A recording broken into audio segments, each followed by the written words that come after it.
Some people do that, I said, with things that are true. They find the maker and they follow, because true things are rare, and when you find a source of them, you don't let go. Is that what you think it is? She said. My Playful Wife, Episode 24, What Comes After, written by Mia. What comes after is the thing I am still learning, and the honest answer is that I expect to be learning it for the rest of my life. This is worth saying plainly because there is a lie that stories tell, and the lie is that things resolve. That there is an arc, and the arc completes, and after the completion comes a state called after, in which the difficult thing is finished, and you live in the calm that the difficulty earned you. The year had an arc. I could see it now, whole, the way you see a mountain from the plain. But what came after the arc was not resolution. It was continuation, which is both simpler and much harder than resolution, because resolution lets you stop and continuation never does. You do not finish a marriage the way you finish a book. You keep waking up inside it. You keep choosing it or failing to every single day, and the choosing does not get crossed off a list. It comes back every morning, fresh, like the dishes. So, what came after? Saloni finished the second collection. Kaveri showed it in March, smaller than distance, quieter, more precise. The year woven into it where only the two of us could read it and where everyone else would simply feel something and not have the word. It did well, in the particular way that the second thing does well, with less noise and more certainty, the work of an artist who no longer has to prove she is one. And one piece, a corda in the new terracotta she had sketched in the worst of the rainy season, a color like fired earth, like something that had been through a kiln and come out harder and warmer, sold immediately on the first evening to the woman from Ahmedabad. The same woman, the one who had wept over the rose-dark lenga from the first collection. She's following the work, Saloni told me that night, marveling. Some people do that, I said, with things that are true. They find the maker and they follow, because true things are rare, and when you find a source of them, you don't let go.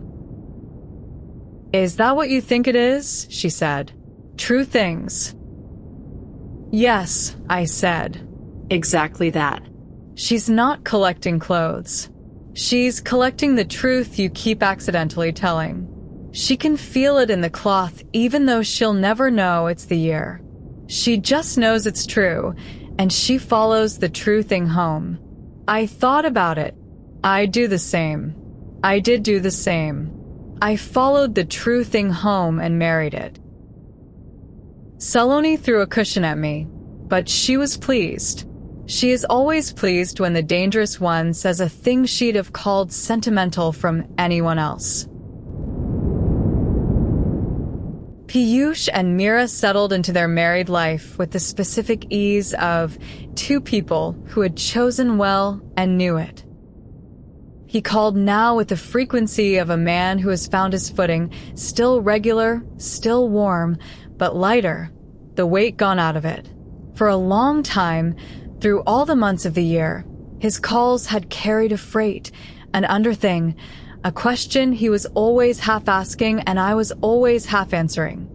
Are we all right? Is this all right? Did I break it past fixing? The freight was gone now. The calls had become simply calls. We talked about nothing, his work, a film, a thing Mira had said, a cricket match, and the nothing was the whole point, the nothing was the luxury. Two brothers who could finally afford to talk about nothing because all the somethings had been said and settled. I had not known until it lifted how heavy the freight had been, the way you do not know the weight of a thing until you set it down. He visited in April. One visit, 1 week, just in this time. Mira had work she couldn't leave, and the geometry of that week was the simplest it had ever been. There was no charge in the flat. There was no triangle. There was just my brother, staying in the guest room, the three of us, And then it struck me that it was not three of us in the old fraught sense, the sense that had defined the worst of the year. It was just family, the ordinary, unremarkable fact of a brother visiting a brother, the kind of thing that happens in a million households and goes unrecorded because nothing is happening except love. The first morning of that visit, I woke early and went to the kitchen and made chai for everyone. This is the whole scene. There is nothing dramatic in it. It is the most important thing in this episode and possibly in this entire account, and it is only a man making chai. I made it the way I had learned to make it, properly, nearly as good as hers. I heard Piyush's voice from the guest room. On the phone with Meera, the low, warm murmur of a married man calling his wife first thing, and I heard her laugh come tinny out of the phone, all the way from Bengaluru into our Delhi kitchen. And I heard Saloni's feet, and she appeared in the kitchen doorway with her hair undone and her eyes still half asleep, in the specific dishevelment of a woman who has not yet decided to be awake, and she looked at the chai I was making and then at me. "Chai," she said. "Ready," I said.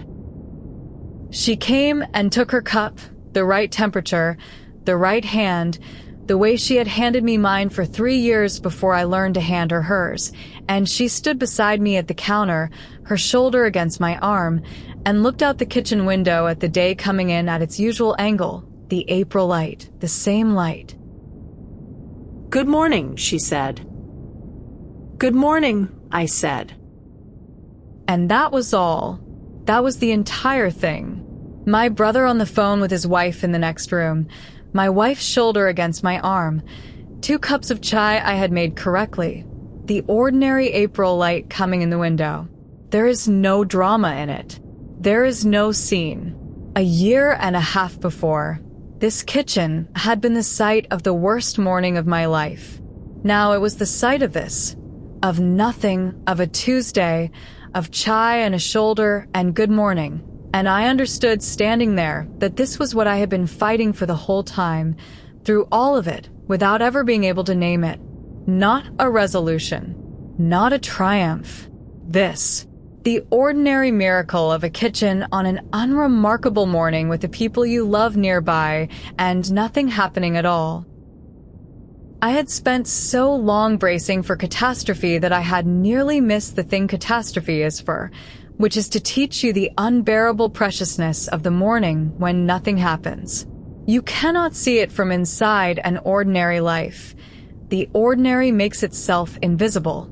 You can only see it from the far side of having nearly lost it. The year had been the price of admission to this kitchen, this morning, this good morning. It was an obscene price. I understood, pay it again. I would pay anything for the mornings when nothing happens. That week with Piyush had the texture of the visits we never had as adults. The ordinary ones, the kind brothers who live near each other have all the time and don't notice, that we had skipped by living in different cities and different silences for a decade. We did nothing of consequence. That was the luxury. One afternoon we went into the old Delhi we'd both half known as young men, the lanes near the Jama Masjid, and ate too much at a place he'd been told about, and got lost on purpose, and he bought a stupid hat from a stall, and wore it the rest of the day. We argued about a cricketer. We argued about our father's driving. We argued about whether a film we'd both loved at 15 was actually any good, concluded it was not, and were both a little wounded by the conclusion. In one of the lanes, we passed an old-style photographer's shop, hand-tinted portraits in the window, and Piyush stopped and said we should, and before I could refuse, he had pulled me in, and we sat for a portrait, the way our father and his own brother had once sat for one that hung in our grandmother's house all through our childhood, 2 young men in their good shirts looking solemnly into a future they couldn't see. We did the same. The man told us not to smile. It wasn't that kind of portrait.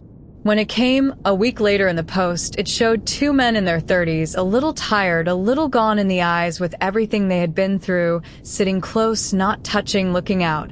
And it was the truest picture of us I owned, because it had the not touching in it, the carefulness, and also the closeness, the sitting near, both at once, the whole truth of brothers. Walking back through the heat, sweating, his stupid hat between us, he said, "We don't do this enough." "We've never done this," I said. "Not once as adults. This is the first time." He was surprised to find it true. How is that the first time? We're 35 and 32. "We were busy being careful with each other," I said. "For years, even before any of it. And then the year happened, and we were careful in the other direction. This needs you to not be careful. You only get the ordinary nothing once you've stopped being careful. We finally stopped." "Took us long enough," he said. "Took us everything we had," I said. "But we got here." I called my mother that week too, while Piyush napped off the old deli lunch like the boy he still partly was. The calls with her had been changing since the wedding.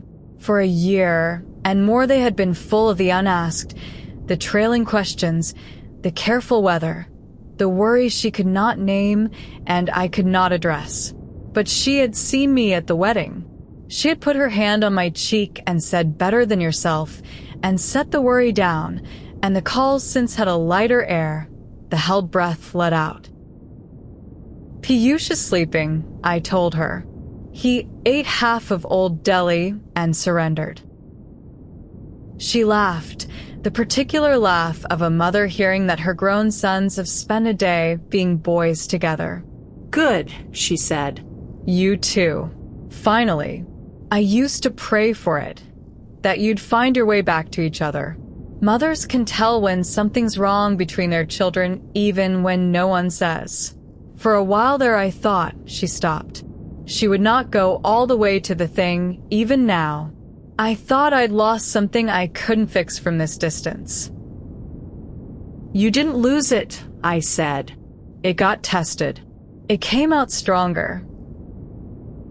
"Things do," she said, "when they don't break. The testing makes them stronger if they don't break. The trick is the not breaking." A pause, and then, with the offhand precision mothers deploy at the ends of phone calls, the real thing folded into the goodbye. "You took care of it. Whatever it was. I don't need to know what it was. I can hear that you took care of it. That's all I ever wanted for you, Beta.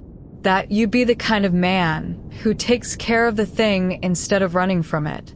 Your father is that kind. I married it on purpose." Another pause. "You turned out to be it too. It took you a while, but you turned out to be it." I sat with the phone a while after she had gone. I wrote it in the notebook later. Ma said I'd take care of the thing instead of running from it. Said I turned out to be my father, the highest thing she knows how to say about a man. She'll never know the whole story and doesn't need to. She read the result off my face at the wedding the way Kaveri reads cloth. Mothers and Kaveri, the ones who see in people, they never need the map. They just touch the fabric and know. I did not tell my mother any of the year, and I never will, and that is not a failure of honesty between us. It is its own kind, the honesty of sparing.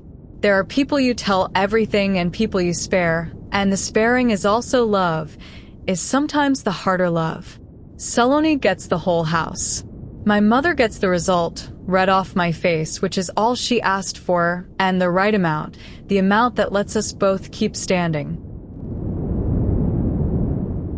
The evenings that week were the proof of the thing, if the days were the gift of it. We ate together, the three of us, late, the way you eat in April before the heat drives dinner to midnight.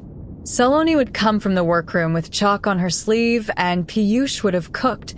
Properly, it had stopped being a novelty and become a fact, and we would sit at the table that had been the site of so much, the table where I had once sat in the dark deciding which road to take, and just of dinner. 3 people who loved each other, passing dishes, arguing mildly. Saloni and Piyush had their own rhythm, the long sibling-in-law rhythm I no longer listened to for danger because there was no danger in it now, only history made safe. One night Piyush raised his glass, water. We are not drinkers, and said, to the table, apropos of nothing, a little embarrassed by himself. Saloni understood, the way she understands, and raised hers. To the table. I raised mine, and we drank to the table, the 3 of us, to the literal furniture, which had held so much and not broken, like everything else that mattered, and which had earned, by not breaking, the right to be toasted on an ordinary April night. I did not explain why my eyes did the thing they did, raising water to a table. Piyush didn't ask. He had learned, somewhere in the year, the thing Mira always knew and Saloni taught me, when to look away and let a man have his unwatched second. It is, I have decided, the truest measure of love I know, not the looking, the knowing when to stop. Later that week, Piyush and I sat on the balcony, the 2 of us, while Saloni was at the workroom and the evening came down over the colony. You're different, he said. He said it carefully, an observation he'd been saving. Since I've been here, I keep watching you and trying to work out what it is. You're not performing it anymore. The being okay. Last year, even when things got good, I could see you doing it, holding it up, making sure everyone could see you were fine. Now you're not holding anything up. You're just fine. It's not a performance. When did that happen? I thought about it. He deserved the real answer. He had been there for the whole thing, had caused the whole thing, had earned the real answer more than anyone. When I stopped keeping score, I said, for a long time, even after it got good, I was still keeping score underneath, still tracking who owed what, still half waiting for the bill. And keeping score is a kind of performance, even if it's only for yourself. You can't be at peace and keep score at the same time. They use the same muscle. I looked out at the city. Somewhere this winter, I just put the ledger down. There's no bill. Nobody owes anybody. We all just did the best we could with an impossible thing and came out the other side loving each other. That's not a debt. That's just a family. I stopped keeping the books, and the performance stopped because there was nothing left to perform. He was quiet for a while. I'm glad you put the ledger down, he said. You were carrying it a long time. Longer than I needed to, I said. Most of the suffering was the ledger, in the end, not the thing itself, the accounting of it. The evening finished coming down. Somewhere below, the colony's dogs started up. Saloni's light was on in the workroom window, and I could see her shape moving behind it, making the next true thing. What comes after? Piyush said, half to himself, trying the phrase. What has come after? This, I said. This is what comes after. More of this. It doesn't conclude, little brother. It just keeps being this. Every day, as long as we're lucky. That's the whole secret. There's no after. There's just more days, and you choose them, and that's the entire thing. He nodded slowly, taking it in. My younger brother, who had caused the whole thing and survived it alongside me, and was now sitting on my balcony at 32, trying to understand the shape of an ordinary good life. Below us the dogs settled. Saloni's light burned in the workroom window. More of this, he said, trying the phrase on, deciding he liked it. More of this, I said. And there was more of it. That is the entire happy ending, and it is enormous. There was simply more of it, and then more, the days arriving and getting chosen, one after another. World without drama. Amen. To be continued in episode 25. Still here. Simbolo di copyright mia. All rights reserved. That was episode 24 of My Playful Wife. If this story is staying with you, the next episode is already waiting. Subscribe so you don't miss it.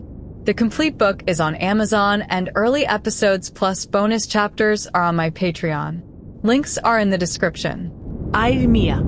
Thank you for listening.